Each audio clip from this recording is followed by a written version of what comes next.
Hello guys, কি অবস্থা সবার? আশা করি সবাই ভালো আছেন। গত এক সপ্তাহ যাবত আমার বাইকটা খোলা। অনেকে মনে করতেছেন যে আমি অ্যাক্সিডেন্ট করছি, আসলে তেমন কিছু না, অ্যাক্সিডেন্ট করি নাই। আসলে বাইকটা খোলা হয়েছিল সার্ভিসের জন্য।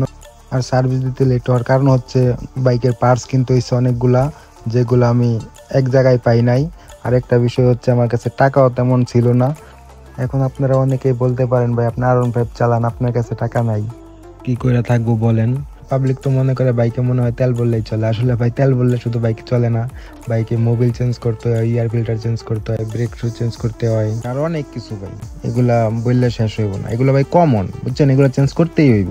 এগুলা যদি আপনি ঠিকঠাক মতো চেঞ্জ না করেন, সার্ভিস ভালো করে না দেন, তাইলে ভাই আপনার গাড়ি চলবো না। এটা বাইক হোক আর অন্য গাড়ি হোক, যে কোনো গাড়ি, বাইকে এমন কিছু পার্টস আছে যেগুলো চেঞ্জ না করলে আপনি বাইক চালাইতে পারবেন না।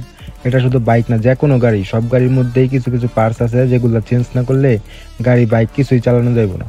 তো এবার আমার বাইকে কি কি পার্টস লাগানো হয়েছে আপনার এয়ার ফিল্টার, তারপরে মোবিল ফিল্টার, সামনে পিছে দুইটা brake shoe, racing coil, racing plug, সাইলেন্সারের কাভারটাও লাগানো হয়েছে। প্লাস্টিক যেটা ওইটাও ভেঙে গেছিল, ওইটা লাগাইছি।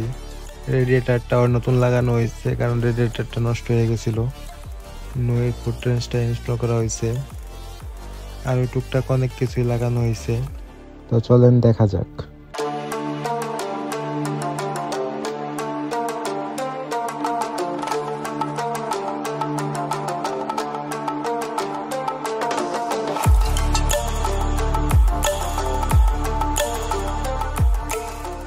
তো বাইকের সার্ভিস শেষ, চলে আসলো ওয়াশে।